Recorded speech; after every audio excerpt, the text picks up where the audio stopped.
Welcome once again to our stage at Spoga Horse. So, bon appetit to those of you who are having a little bit to eat during this lunch break. Bon appetit. The good is you can stay there and have something to eat and hear some very interesting hears. You'll see the chairs behind me. We're going to be talking about equestrian sport and changing public opinion. As horse people, as riders, we'll talk about, is this good, is it bad, are we living in a bubble? Everyone's encountered a horse, we've all petted a horse. It can be that people think that we're not doing what we should be doing with horses. So I'm going to welcome our panel. This is Editor-in-Chief of St.GEORG, Jan Tönjes. Thank you, Annika. Ladies and gentlemen, good that you're here. Thank you. I'm not here alone. I will be bringing three very interesting people with me. Jana Regenbrecht. You may know her. She's one of Germany's most successful para-riders. Round of applause.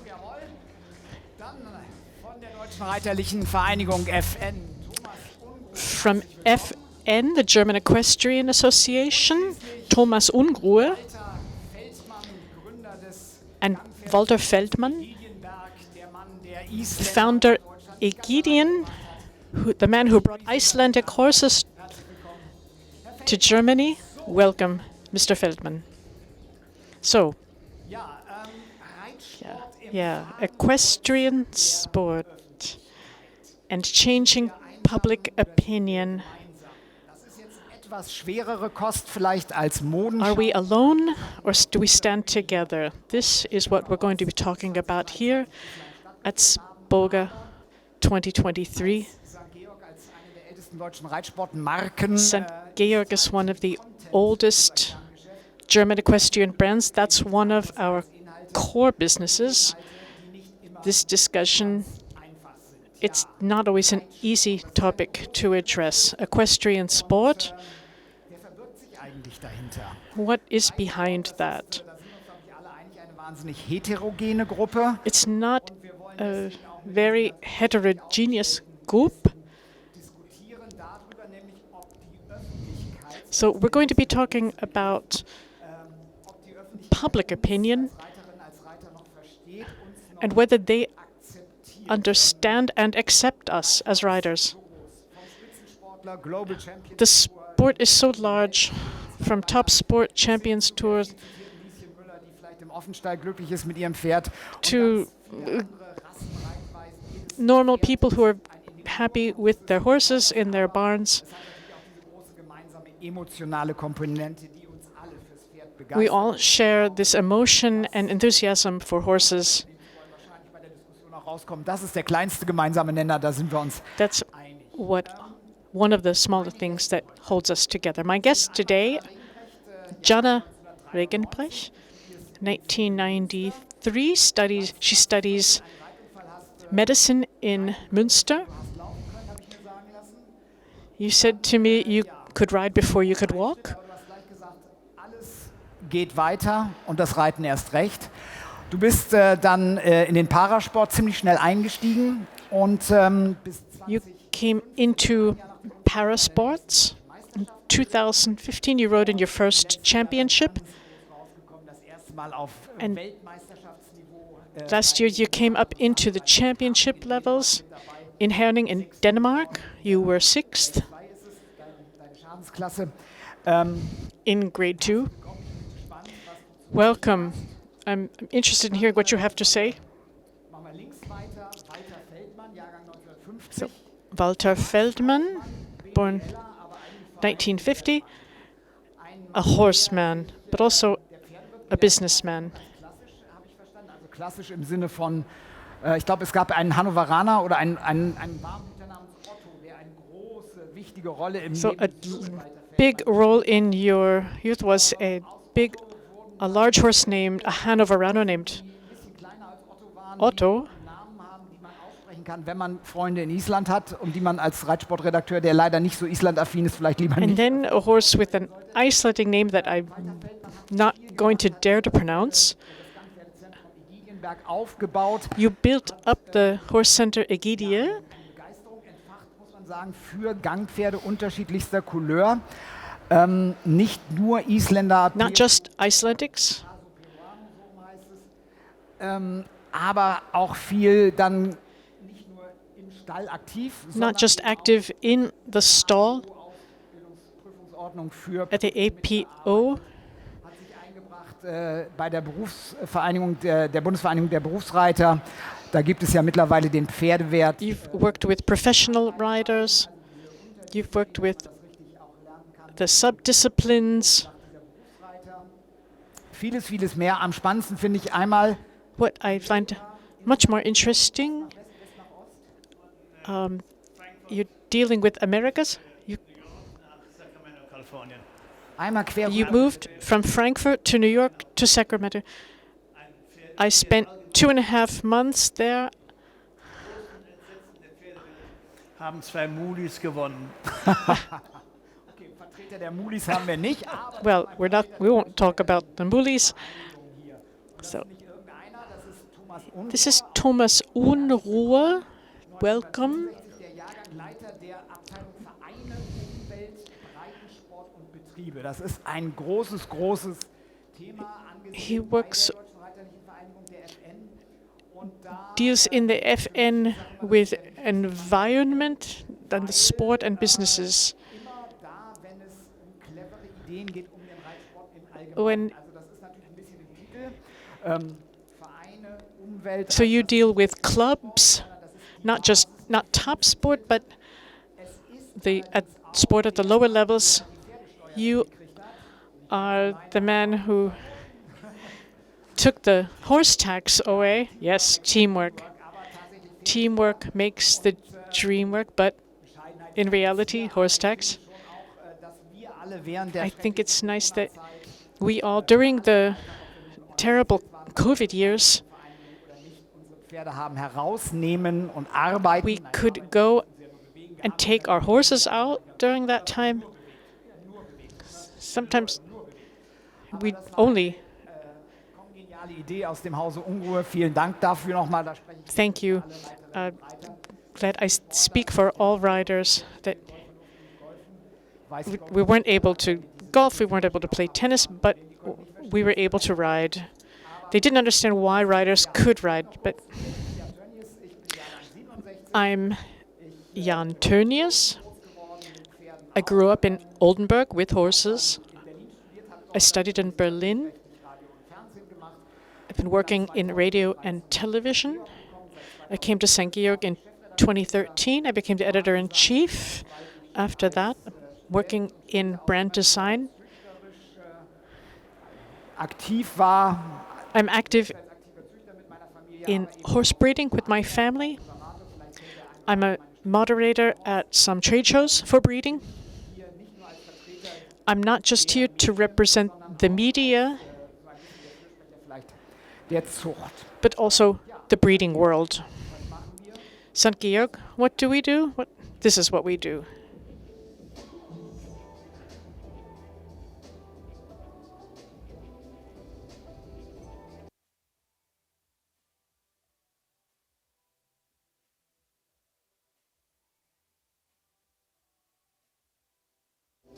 Show jumping, eventing,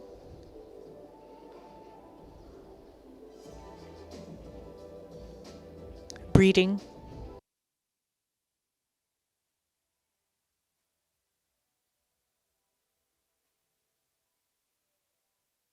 Ja, ein kleines yes, a small kaleidoscope to see for people who are interested in Olympic sport, but horses are used not just for top sport. Spoga 2024. looks to, the trend colors, the trends for 2024, 2025. Social license entzogen hat. Social license to We are worried about the social license being pulled, so to speak. Social license comes from a scientist in the 60s in the United Kingdom. It's about the management practices of keeping animals, animal industry. The idea that when we see how animals are treated, then we don't eat meat anymore or drink milk anymore. This is referred to the social license to operate is the tolerance, the acceptance of society of what we do.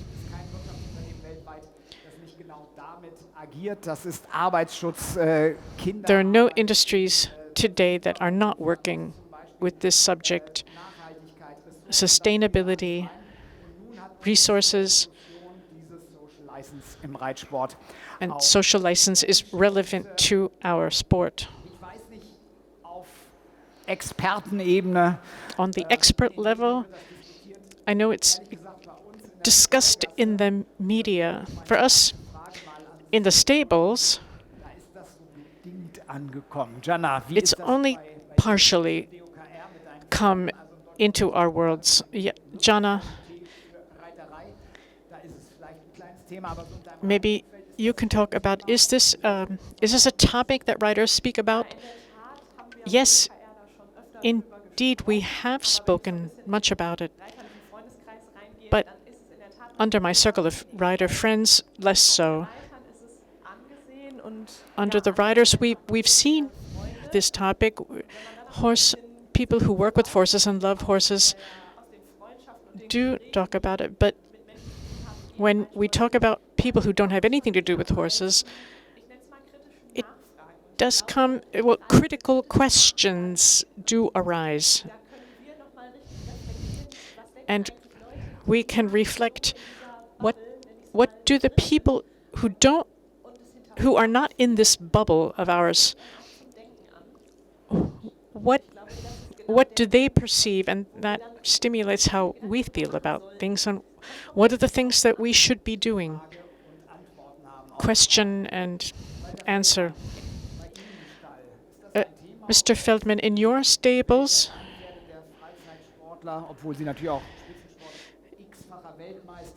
you were many times champion, but is this a topic in your environment?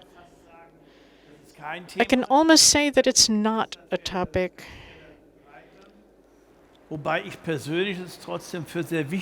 I personally find it very important. In large companies, like in our stables, we have 2,500 horses that we oversee. I place great store on this, that even the recreational riders grüßen, und wenn sie noch obendrein noch einen dummen Spruchauflage haben, ist es noch besser. Das macht das Verhältnis zu der Bevölkerung. We try to stay friendly with the people that we see, to greet people. I make sure that everyone does this. It gives us a better image this way. It's an important point.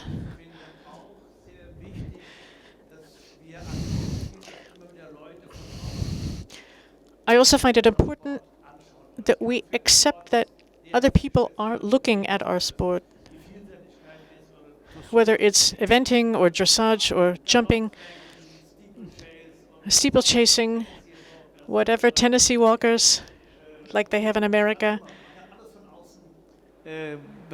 Everything can be seen from the outside, and that's good that we do that. So professionally, Thomas, on the topic of social license has become a central topic at a congress.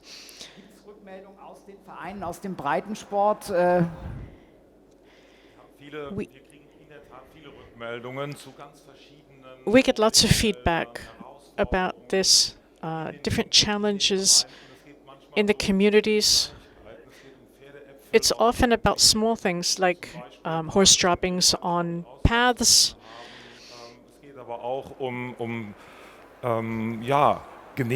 It also might be about building permits for stables. Stable owners who need to secure their own existence. What they say is that on the outside, people outside of the equestrian sport don't understand them, don't understand their needs. The things that are given, what we do, what we all know that we do with our horses, because we love our horses, these things have to be explained to the communities. When I go out and maybe I'm on my horse and there are people walking past, I have to say this very critically, there's a little bit of a touch of arrogance because I'm sitting on my horse looking down at passengers. It's important that I say hello, that I am nice to people when I see them. So when we encounter non-riders while we're riding horses, we try to pass this on to the clubs. So that's interesting that you're talking about greetings. You've talked about that. I learned that also. I greet everyone when I ride. But maybe I'm a species that's dying out. I do see other riders and I say, well, why don't you greet the people when you ride by or greet the children when you ride by a playground?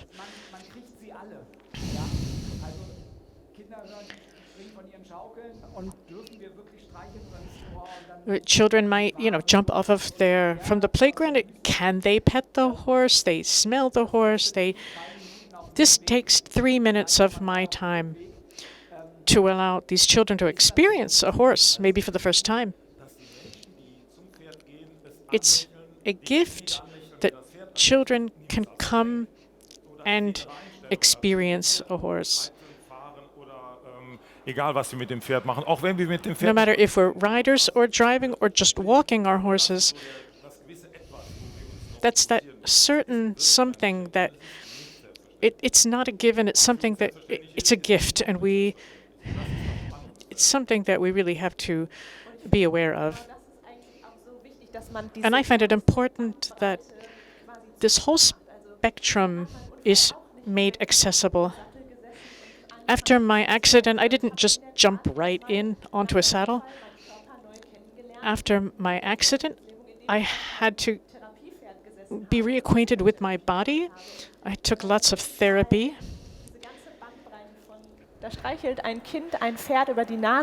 And then I saw in my therapeutic riding how maybe a child petted a horse.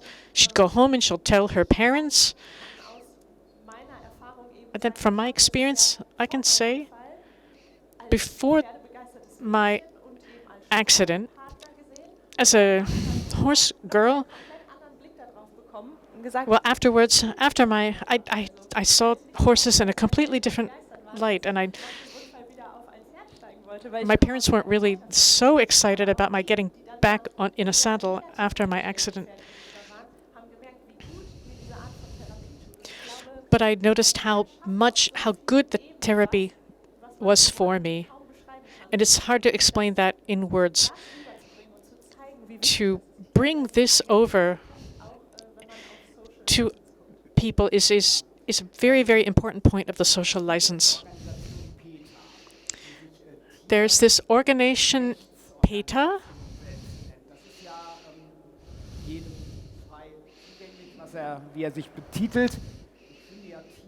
I find animal rights is a bit of a demanding theme.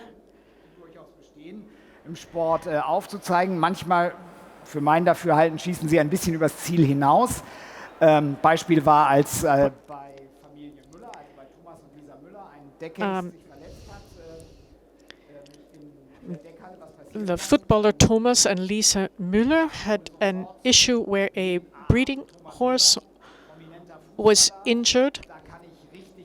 So the media thought, Thomas Müller, famous footballer, well, we can jump onto that story.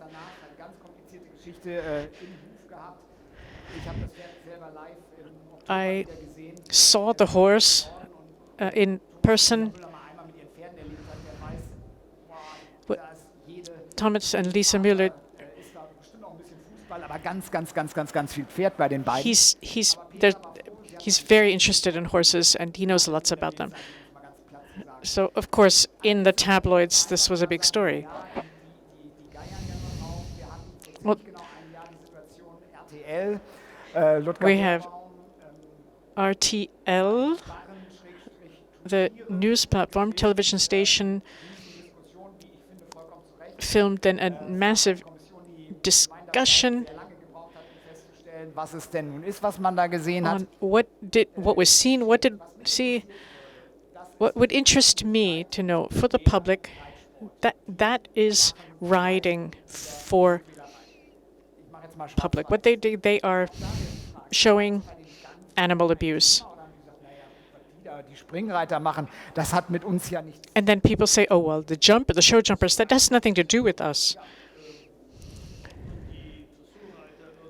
Whether the dressage riders use rollkur or that has nothing to do with the entire sport.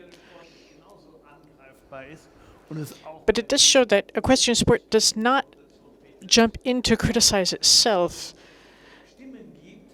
There are such voices that have long been with us in Germany who will point their fingers and say, this is wrong.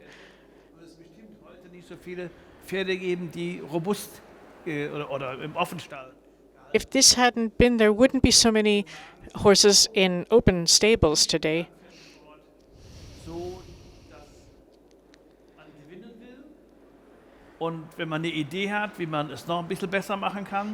If someone has an idea that they can improve things, then one should do that.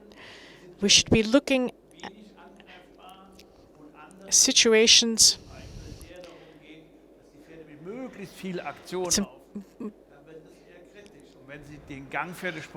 When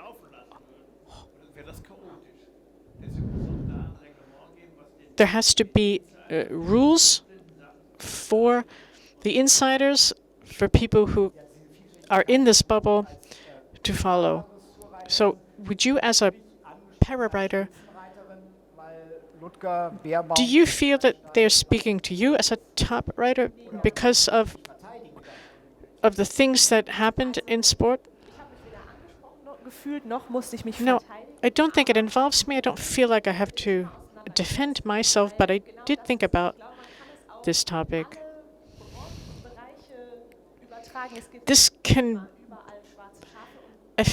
can be applied to all aspects of it, of our sport.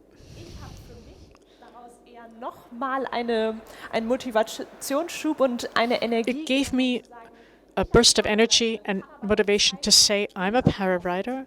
I can show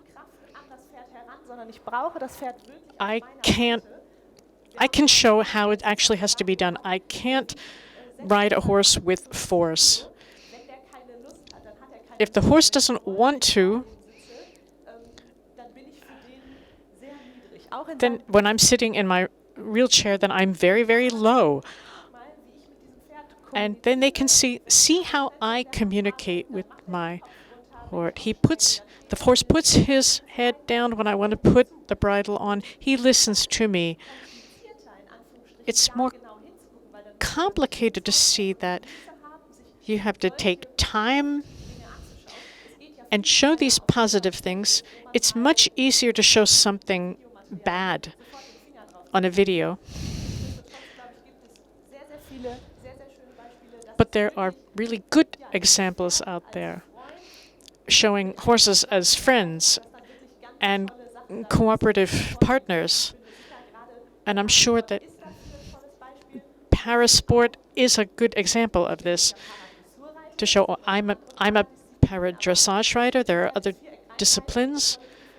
But when I ride into the ring and I do a good ride,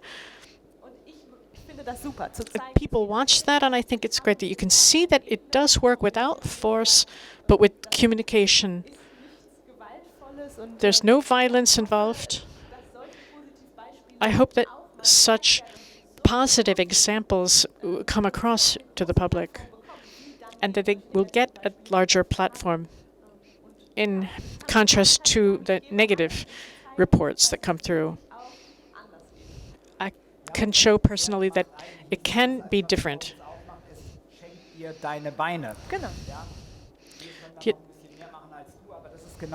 We can do a little bit more than you, but that is in the sense that the horse is giving you its legs.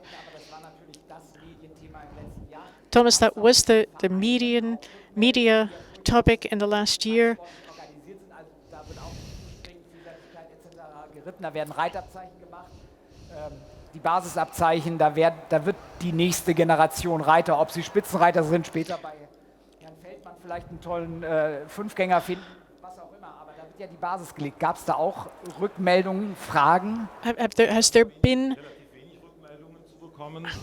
been a lot of talk? Has there been feedback about what's been going on? Yes, there has been lots about animal rights organizations. We are animal protection organizations. The stables here in the area, the stables, they know their horses. Many rights organizations are on the way to saying, we'll bring lawsuits against anything where there are bad pictures. We have to differentiate between animal rights and animal protection. When it's explained what we do and people understand that, then we'll be riding in 20 years. We have to decide in the next 20 or 15 years how the non-riders in Germany see us. And if we want to take up the debate of animal rights organizations, we have to take this path. So animal rights and animal protection are two completely different things, and we are animal protectors. That was a great example, what you said, this certain inner something. I also know about therapeutic riding. I do agree with you. Animal protection is the training. We form the body of a horse. Well, every athlete does this with their own bodies.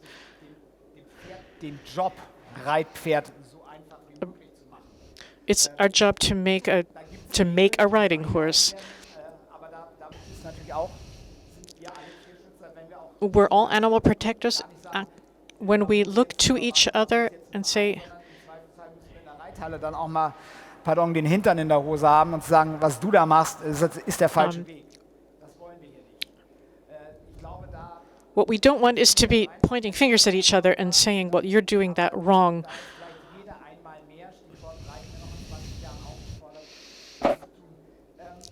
But we might be forced to be doing that in the next 20 years.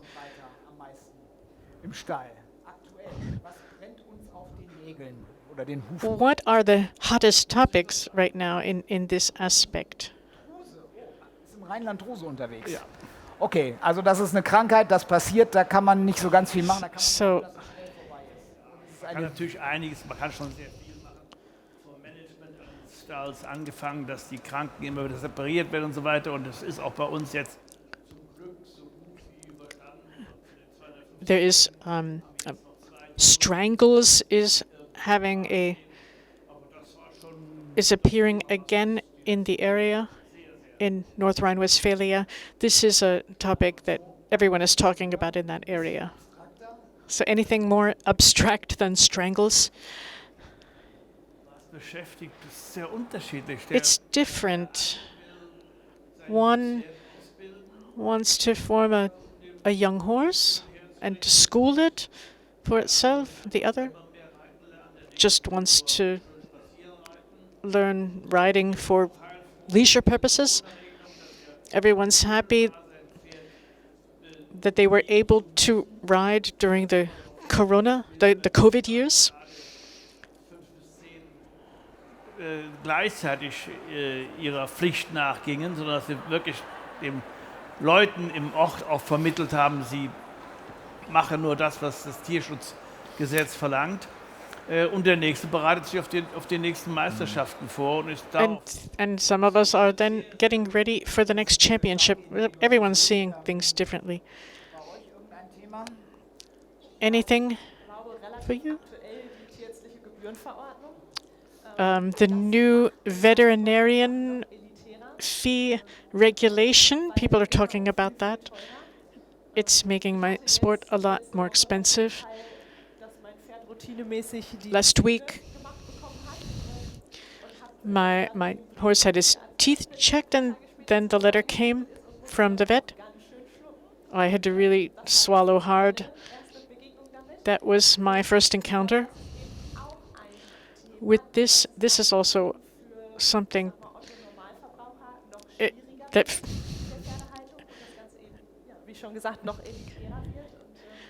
regular horse owners, horse riders are going to be confronted with this.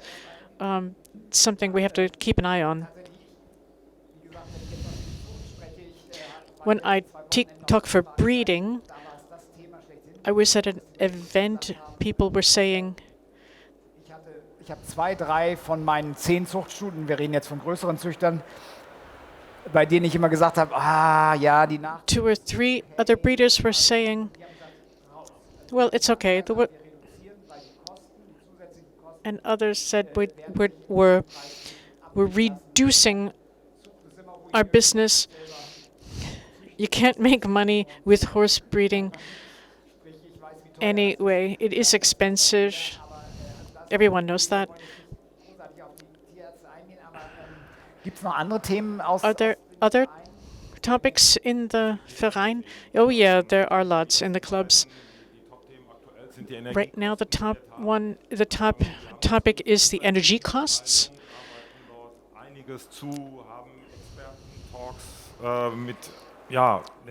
We've had expert talks in energy economics. We've had consultants. Another thing is about school horses, how we need children and young people. The costs of a school horse, those costs are really shooting up. And the question is, can you pass on those costs to your riding pupils? A lot of horse stable owners are saying, how do I do this? Can I keep my horses? This is a real problem for us, because the stables live from the school ponies, from riding lessons, and they don't know how to cover the costs. As that's another point we want to talk about. There are different measures. There's Pferde für unsere Kinder, the organization that brings horses to kindergartens so that children can encounter them. Ich glaube, der Reitsport hat manchmal ein bisschen das Problem, sich ehrlich zu machen. Also, I think that the horse world has a problem being honest, presenting honesty. As we're speaking about costs, do you think we've hoped for a long time that riding would be an expensive sport, but not an elite one? We have a living creature. If I go to the cinema for an hour, or go bouldering, or go rock climbing in a hall, that costs at least as much as what I have a creature, I have an animal that I have to care for. You need paddocks, you need a pasture. Does the public know what kind of costs are involved in keeping a horse? Viel getan worden und das ist ja ein Prozess. Das geht ja immer weiter, Gott sei Dank für alle unsere Pferde. Aber muss man nicht mal sagen, ja, pass mal auf, wenn du reiten möchtest. We have to say that if you want to ride, it is expensive. Well, you don't just have a competent trainer, you have equipment, and you have this wonderful animal. Is that a topic? What cost? What does a riding lesson cost by you? Das ist einfach so. It is what it is. Riding is an expensive sport, and keeping horses has become much more expensive. Monatsmiete, sei Paddock oder Box, das kommt dann der Schmied und der Tierarzt und die Unfähige sind. Renting a stable has become more expensive. Wobei It's important to know that gab auch und gibt bestimmt auch Leute, so wie mein Vater, als er Kind war, but there are people like my father, for example. He paid for his riding lessons by delivering newspapers. will damit auch sagen, auch heute noch gibt es Möglichkeiten. But today, there might be possibilities. There are young people who come. They are engaged. They are motivated. They do something for it.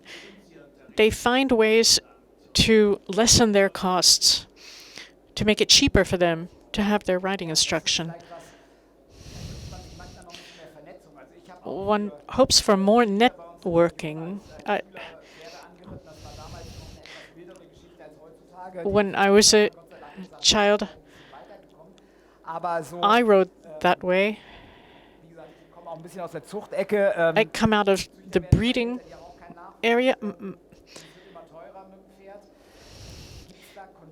Are there concepts, are there ideas that the Federation can offer? We have a pony riding school founder competition. We coached several pony riding schools across the country for 1 year. Leute, eure Arbeit ist What we say to them, people, your work is worth the price that you are getting.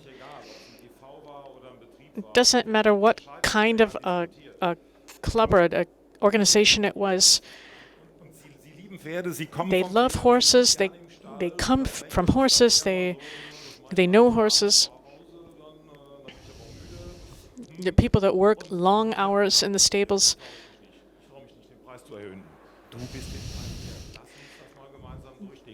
But people would say, "Oh, I really don't.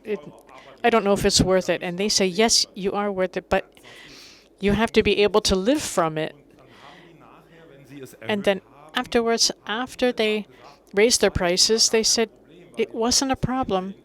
People do see that the cost is worth it. So they are able to manage it. ein Bewusstsein wecken müssen. We have to create awarenesses. Don't undersell yourself. Es gibt Strategien. Nimm doch einfach mal Quartalspreise. Mach Monatsfestpreise. Go by quarterly prices. Do a monthly fee. Die Zehnerkarten hatten massive Give like 10 ride tickets, and the people that had those, the people who had monthly tickets, they understood, okay, the horses have to eat. All right, I'll let this monthly fee run out, even when the children were not riding, out of solidarity. And this really helped stables continue their existence. I think that's a very, very important quote. It's worth the price.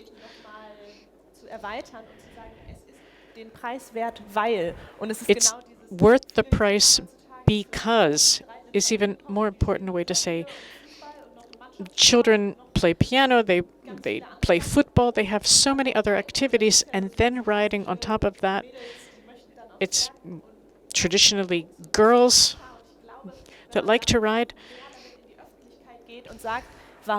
If we go to the public and show what this interaction with the animals is worth the price, that there are so many good things that it brings to life.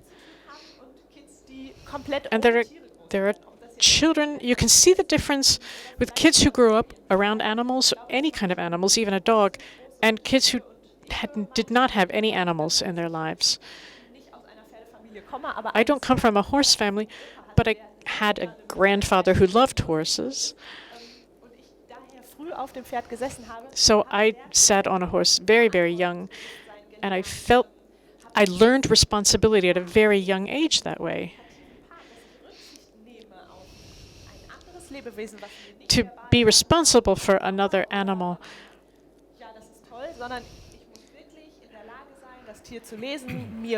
It's not just a great thing or it feels good. It really it forces me to think, how do I watch out for this animal? How do I work with this animal? How do I communicate with this animal? I have to think ahead. It's completely taboo for me to sit on a horse and be on my cell phone. If the horse bolts, I can't do anything about that. So there are important things that children can learn this from animals, is this responsibility and this self-confidence. That's also part of the social license to show how good riding is for children. And to show the parents and the grandparents, they have to understand that.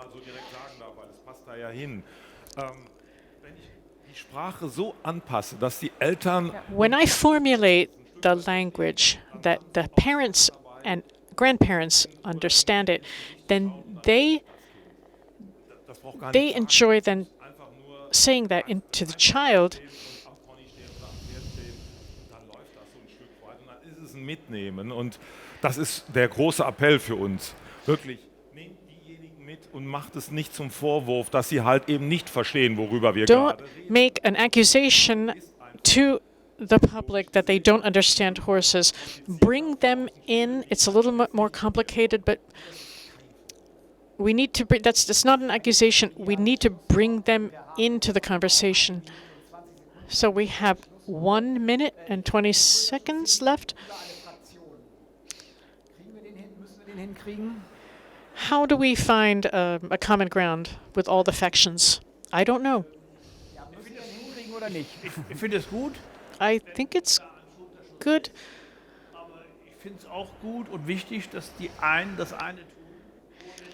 I think it's good that we agree, but I think it's also good that there are individual directions.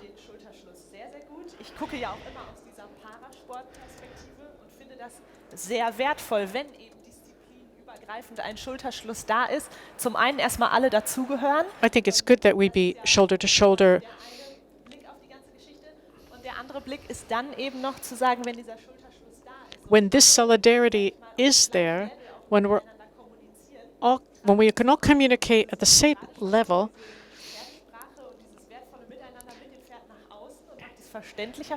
we can make this, our love of horses, more understandable to people outside. Then maybe we are growing the bubble or bursting it, then we can learn a lot. When the Parasport takes place at the same time as the jumping champion, that's a good step. We have lots of specialists, but Nevertheless, we are a community that has to look outside of our community and bring people in. We have 400 communities that we're discussing this with, the event. It doesn't matter what party the politicians are. When we talk to them, we understand how we are seen by non-riders. And that we are a community, but we have to open ourselves and we have to bring in the other people. We don't have to convince people, but we have to stay in. If they're not convinced, but if they're open to us and say, yes, it's okay what you're doing, then that will suffice.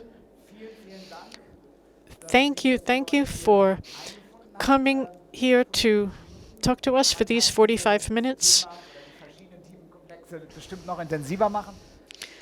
You can go even more into details about this, but we'll be seeing each other at the next SPOGA. And hopefully we'll be going even more into the direction that we need to go. Thank you.